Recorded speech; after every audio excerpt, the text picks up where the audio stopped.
오키나와는 일본의 대표적인 휴양도시죠. 홋카이도는 캠퍼들의 천국이라고 불리고요. 이곳 시코쿠는 그 한적함과 여유로움이 매력인 것 같습니다. 그렇게 여유로움을 즐기기 위해 늦잠을 잤고 일어나니 어젯밤 그 할아버지는 벌써 떠나셨더군요.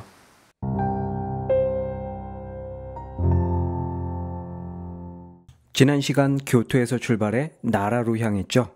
오사카 고베를 거쳐 아카시시에서 배를 타고 아와지 섬으로 넘어갔습니다. 아와지시에서 1박을 하고 스모토시로 향합니다. 그곳에서 버스를 타고 나루토 대교를 건너죠. 결국 비를 쫄딱 맞고 도쿠시마시에 도착합니다. 그리고 도쿠시마에서부터 해안선을 따라 도요조까지 갔죠. 이곳은 지난밤 제가 잤던 곳이죠.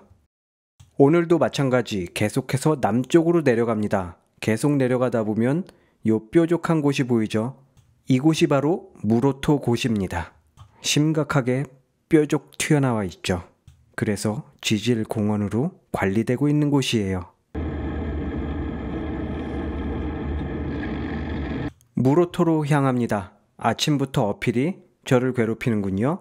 시코쿠에서는 도로가에도 이런 불상을 흔히 볼 수 있습니다. 아마도 불교 순례자들의 성지이기 때문에 그런 것 같습니다.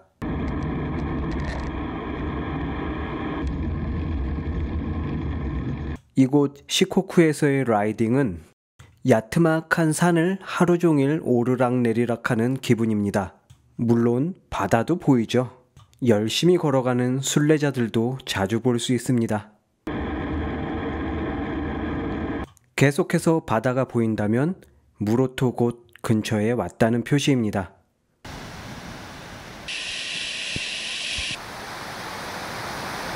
계속해서 조그만한 어촌 마을들이 나오지만 슈퍼가 없는 곳이 태반입니다. 기껏해야 이 정도 구멍가게가 전부죠. 마을 할아버지께서는 시바견과 산책을 하고 계셨고 밭에는 페트병이 주렁주렁 달려 있었죠. 저는 요러고 달렸군요.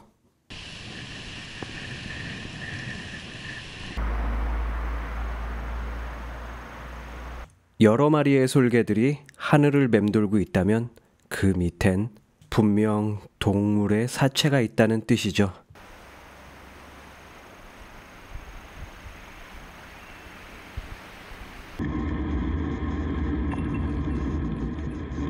가다 보니 이런 시골과는 어울리지 않는 거대한 건물이 나타났습니다. 이곳은 해양 심층수를 테마로 한 휴양 리조트였습니다. 사우나와 수영, 숙박시설을 겸하고 있죠.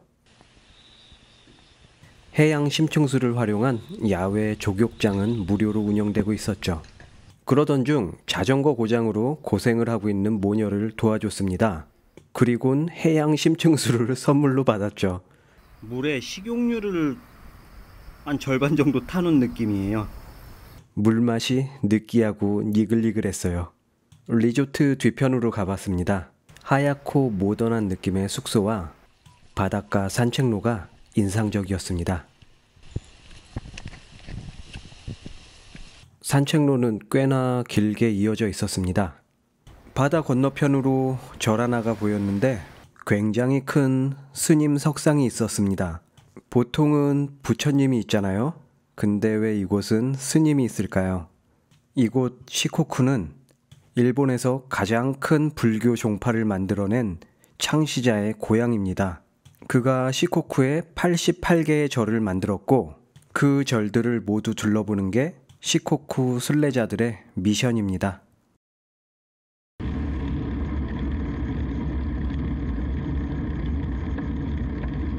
무로토 지질공원의 전망대입니다.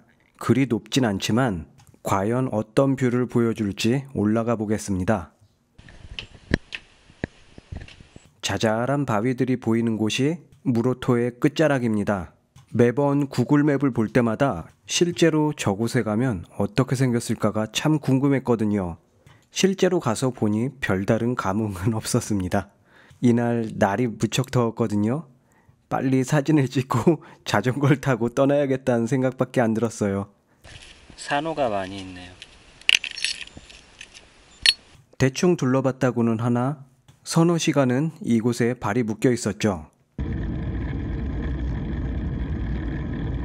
이제 북서쪽으로 방향을 잡고 나아갑니다. 지도가 정확하다는 걸 몸으로 체감하게 되는 순간이었죠.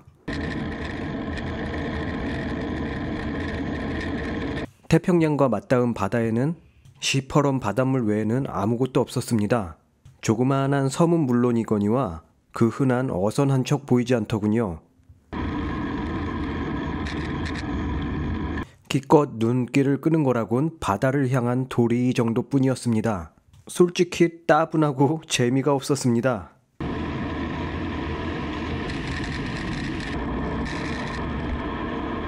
터널을 빠져나오자 하늘이 노랗게 물들고 있었습니다. 사람들은 마치 뭐에 홀린 듯 서쪽 하늘을 쳐다보고 있었죠.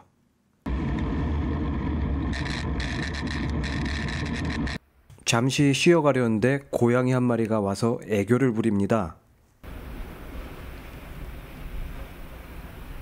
너무나 비쩍 말라서 안쓰럽더라고요. 더 놀라웠던 점은 근처에 새끼 고양이가 있었습니다.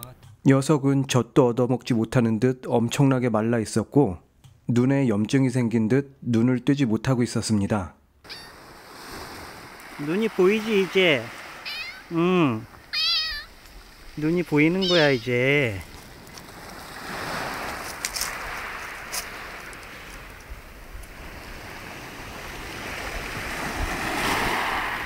안쓰러운 마음에 눈을 닦아주자 다행히도 그것은 염증이 아니었습니다. 딱지가 달라붙어서 눈을 뜨지를 못하는 상황인데 그대로 두면은 죽을 것 같아서 지금 바닷물로 씻겨주고 왔어요.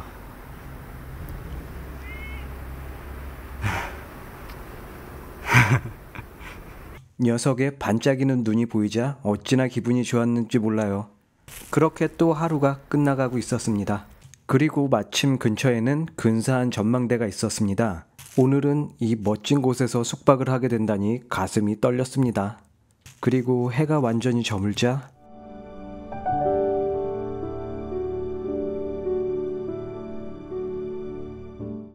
모험왕 별이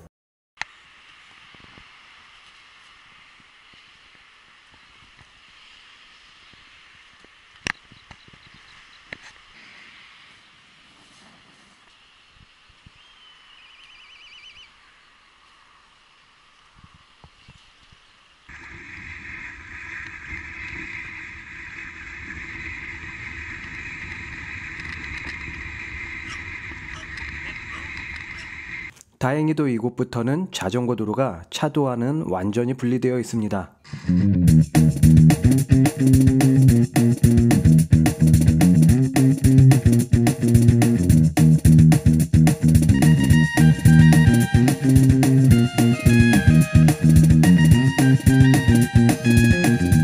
우리나라 동해안 종주길과 비슷한 느낌입니다.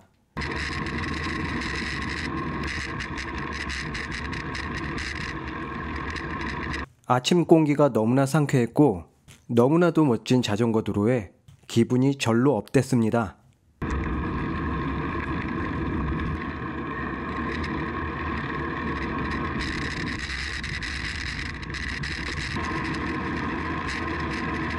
그렇게 시원하게 고난시까지 달려왔고 조그마한 슈퍼에서 아침을 챙겨 먹었습니다.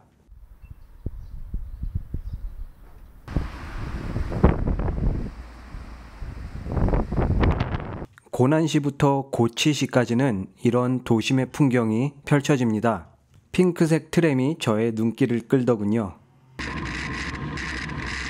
고치 시내를 지나고 있었습니다. 근처에 고치성이 있더라고요. 그리 먼 거리가 아니었기에 성을 한번 둘러보기로 합니다. 우선 아케이드 하나를 지나고 나면 재래의 시장이 나오는데요. 도로 옆으로 노점을 깔아놓고 온갖 것들을 팔고 있었습니다. 우리나라에서도 흔히 볼 수 있는 그런 재래시장이었어요.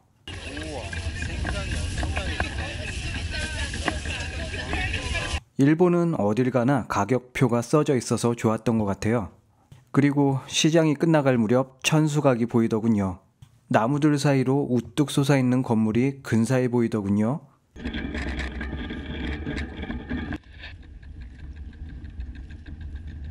성벽 한가운데 특이하게도 바위가 삐죽 튀어나왔는데요. 집에 돌아와서 검색해보니 배수로로 사용되던 장치라고 합니다.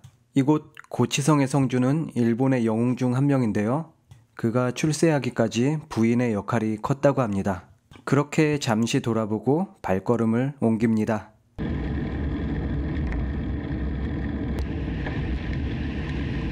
그리고 터널을 빠져나오자 또다시 시골길이 시작됐습니다.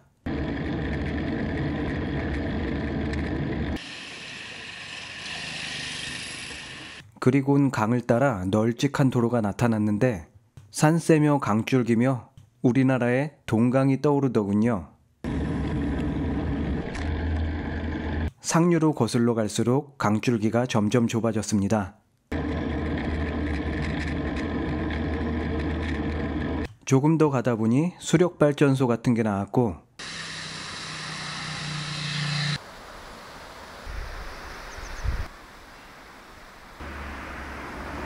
강줄기는 어느덧 계곡으로 바뀌어 있었습니다. 저는 잠시 쉬어가기로 했습니다.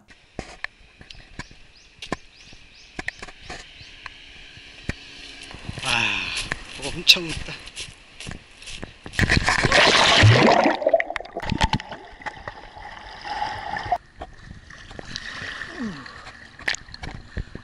이날뿐만이 아니라 여행 중에서도 손꼽을 만큼 즐거웠던 날이었습니다.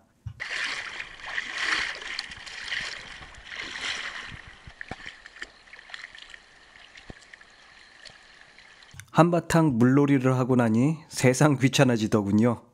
에라 모르겠다 주저앉아 버렸습니다. 왜 포기하면 편하다잖아요. 한참을 쉬다 다시 출발하려니 몸이 너무나 무겁더군요. 그 와중에 보이는 계곡 풍경은 기가 막혔습니다.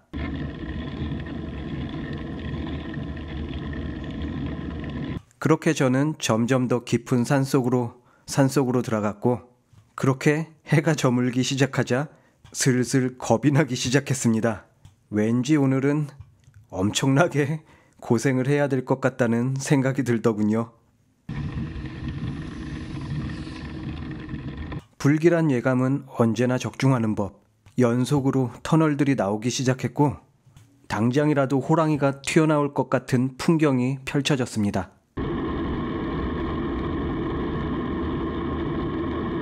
이대로 해가 져버리면 정말 큰일이었습니다. 그렇게 노심초사 고민하고 있을 때 조그마한 마을이 나타났습니다. 지금도 그때를 생각하면 천만다행 하늘이 도운 기분입니다. 이곳이 마을 중심 도로인데요. 식당이나 슈퍼가 하나도 없는 마을이었습니다. 워낙 깡촌이라 지금 시간에 다른 마을로 가기는 무리였습니다. 아마 오늘은 여기서 자야 될 것 같은데 어디 뭐 딱히 텐트 칠만한 데도 없고 모기가 있네. 근데 먹을 걸 싸주셨어요. 김밥이랑 마침 마을 어르신의 생신이셨습니다. 덕분에 음식을 조금 얻을 수 있었습니다. 밥을 먹자 순식간에 어두워졌습니다. 산속이라 그런지 굉장히 추웠지만 버스 정류장은 나무로 만들어져서 그런지 버틸만 하더군요. 새벽에 잠시 볼일을 보러 나왔더니 하늘이 별천지였습니다. 여기 산 한가운데라 그런지 너무 춥네요. 텐트에서 잤으면 아마 얼어 죽었을 거예요.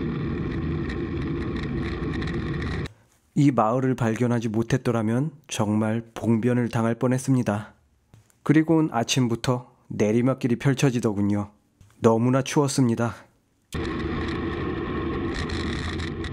저는 중간중간 멈춰서서 얼어붙은 손을 녹이기 위해 호호 하면서 불어야만 했죠.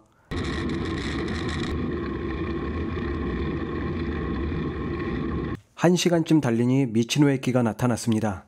송어가 많이 찾아오기로 유명한 곳인가 봐요. 잠시 쉬면서 아침이라도 먹어볼랬더니 음식값이 너무나 비싸더군요.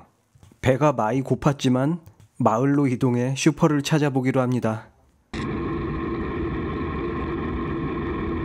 너무나 춥고 배가 고파서 광란의 질주를 벌였습니다.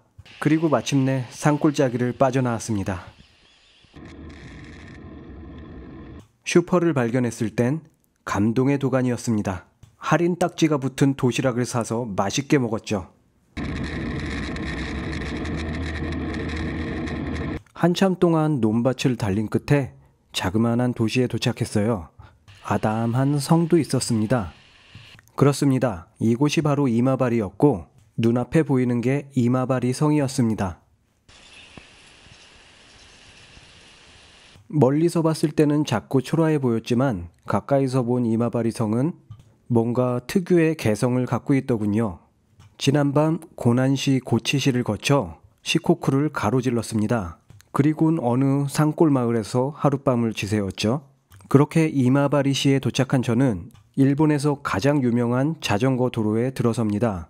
6개의 섬을 연결하는 7개의 대교를 건너면 또다시 혼슈 지역으로 되돌아가게 됩니다.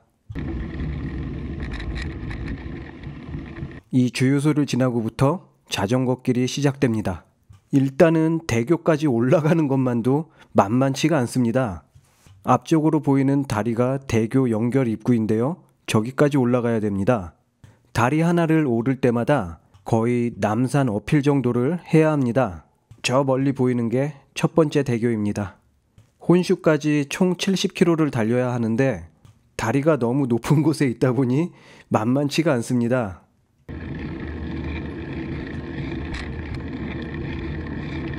잠시 쉬면서 아래를 내려다봤더니 까마득합니다. 대교까지는 이제 조금 남았습니다.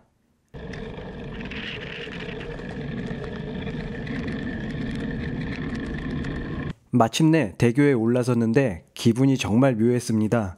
자전거가 아니라 마치 비행기를 타는 느낌이었습니다. 원래는 입장료를 내야 하지만 제가 갔을 때는 1년 동안 한시적으로 무료 입장이었습니다. 개탄 기분이었어요. 다리 아래로 내려다 보이는 풍경도 정말 신기했습니다. 잘 만든 미니어처를 보는 기분이랄까요?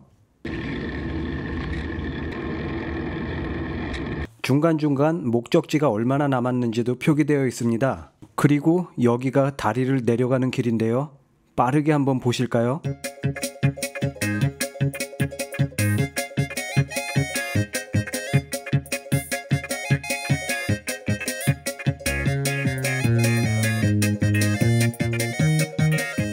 손에 땀을 쥐는 급경사가 마치 롤러코스터를 타는 느낌입니다.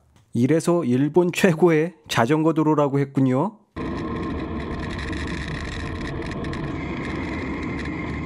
하여튼 첫 번째 섬에 도착했습니다. 미치노에키에는 자전거로 가득했습니다. 조금 더 가다 보니 슈퍼가 나왔고 먹고 싶은 걸 몽땅 사서 먹었습니다. 그리곤 다음 다리를 향해 나아갔죠.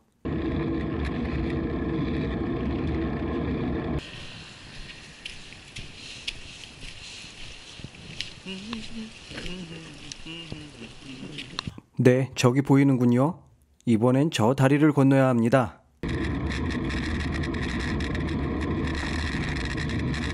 이곳이 입구입니다. 지난번 다리처럼 까마득한 언덕을 올라가야 됩니다.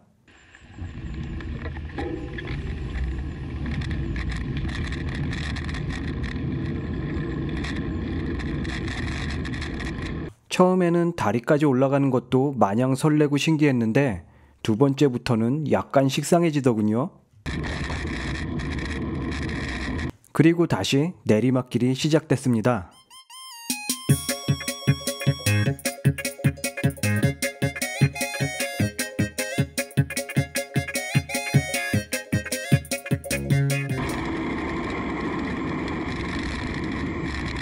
두 번째 섬에도 미치노에끼가 있었습니다.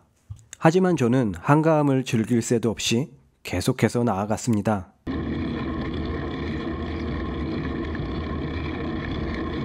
아직도 이런 다리를 5개나 더 가야 된다고요. 이렇게 다리를 하나 오를 때마다 등줄기에 땀이 흥건하게 배었습니다. 그리곤 또다시 다운힐이 펼쳐집니다.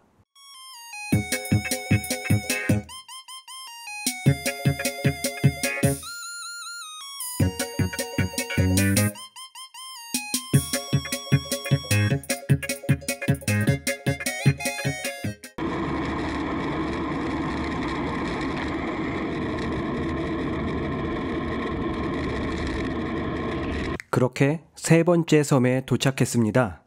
지도를 보니 한숨부터 나오더군요. 이번엔 저 다리를 건너야 합니다. 꾸역꾸역 페달을 밟으며 다리를 오르고 있었습니다.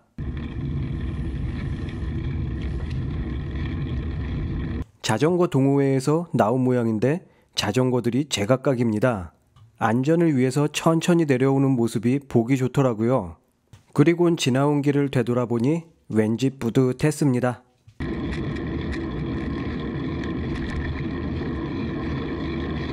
네 번째 다리에 도착했습니다. 천천히 해가 저물고 있었습니다. 오늘 7개의 다리를 건너긴 글른 것 같아요.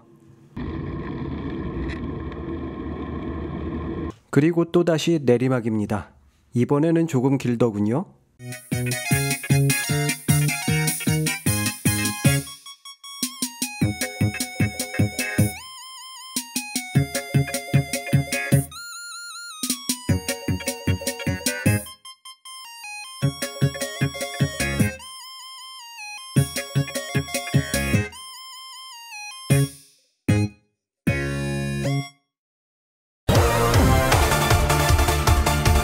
마음에 드는 영상을 마음껏 즐겨주세요. 네, 예전 엔딩 화면으로 사용하던 그곳입니다. 모험왕 별이 네 번째 섬에 도착하니 해가 이미 저물었습니다. 근사한 해안가에 캠핑을 했습니다. 다 좋았는데 밤에는 많이 춥더라고요. 그곳은 이런 곳이었습니다. 이제는 점점 추워져서 텐트 생활을 하기도 힘겨워지는군요. 남은 2개의 섬은 패스하고 이쿠치 섬에서 미야라시까지 배를 타기로 합니다. 아침바람이 꽤나 쌀쌀했습니다. 지도만 보고 여객터미널을 찾아갔는데 마침 배가 출항하고 있길래 서둘러 뛰어왔더니 이 항구가 아니라고 그러네요. 미야라시로 가는 배가 사와 항구에서 출발합니다. 저 앞에 보이는 게 사와 항구입니다. 배표는 자판기에서 뽑으면 되고 성인 460엔에 자전거 운반비가 120엔, 여객선은 하루에 11번을 왕복합니다. 이곳이 배가 도착하는 곳이고요. 배가 올 때까지는 대합실에서 기다렸습니다. 조금 기다리니 이렇게 생긴 배가 들어옵니다.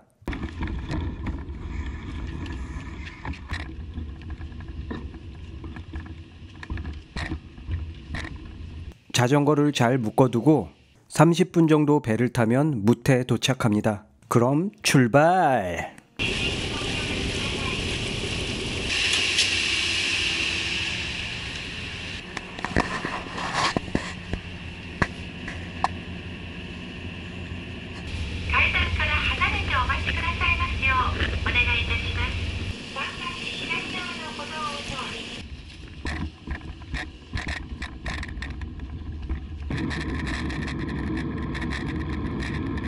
도착했습니다.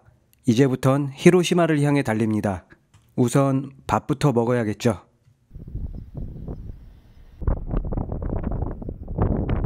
(2번) 국도를 타고 히로시마를 향해 달립니다.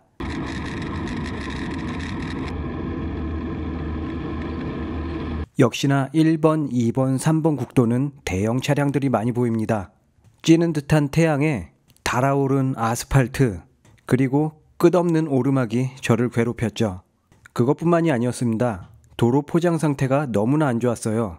결국 진동을 이기지 못한 짐바지가 부러져 나갔고 저는 임시로 땜빵을 해야만 했습니다.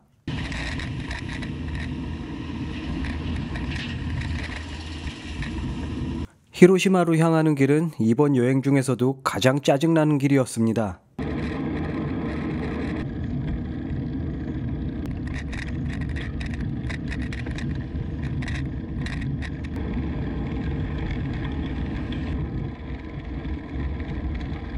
계속해서 덜덜거리는 노면이 이어졌고 이번에는 에어펌프가 날아갔습니다.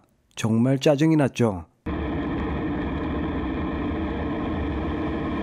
보기엔 평범한 도로 같아 보여도 실제 자전거로 달리게 되면 엄청난 진동이 가해졌습니다. 발등이 다 까지도록 격렬하게 페달을 밟아댔고 점심은 빵으로 때워야만 했습니다.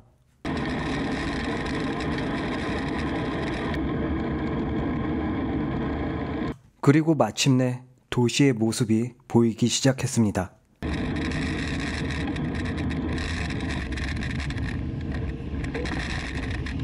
이제 살았다는 안도감이 들 정도였어요. 오늘은 좀 편히 쉬고 싶은 마음에 호텔 앱으로 숙소를 검색했더니 남은 방이 하나도 없는 게 아니겠어요? 걸어다니며 호텔을 찾다 보니 어느새 히로시마역까지 왔습니다. 다니다 보니 어떤 골목에서 패션쇼를 하고 있었습니다. 왜 이런 곳에서 패션쇼를 하는지 궁금했습니다. 해질녘이 돼서야 히로시마 성에 도착했어요.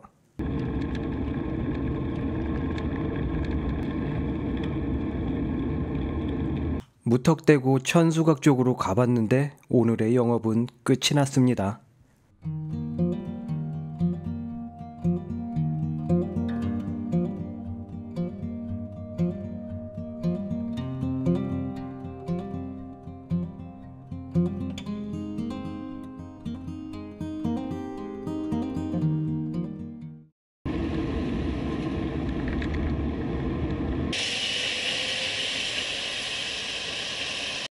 밤은 깊어가는데 아직도 숙소를 잡지 못했습니다.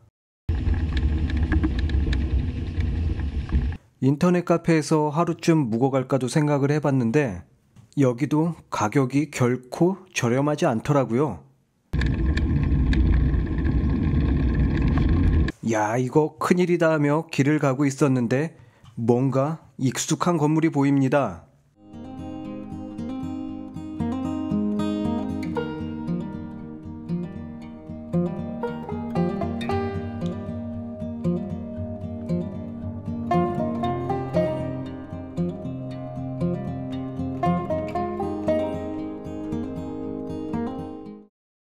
다행히도 저녁 늦게 호텔을 하나 예약할 수 있었습니다.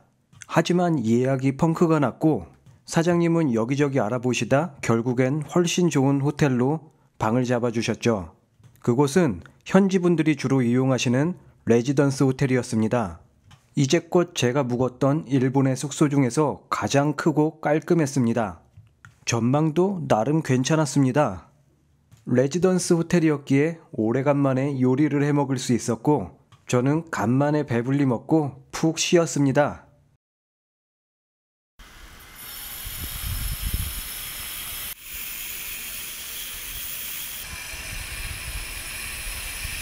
이 멋진 호텔에서 2박 3일 동안 머물렀습니다.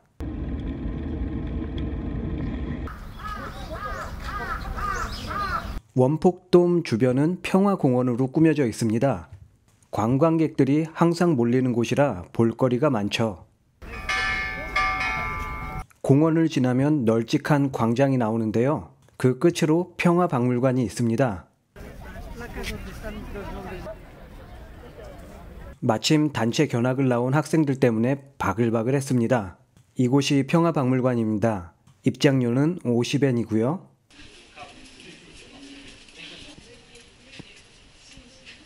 이름에서 예상했듯이 원폭 피해에 관련된 전시가 주를 이룹니다. 원폭으로 인해 녹아버린 벽돌, 시꺼멓게 그을린 기와장, 엿가락처럼 휘어버린 철근을 볼 수 있습니다. 고작 이 정도 크기의 폭탄으로 그 참상을 겪게 된 겁니다. 박물관 후미로 갈수록 끔찍하고 무서운 전시물들이 많이 보이기 시작했습니다.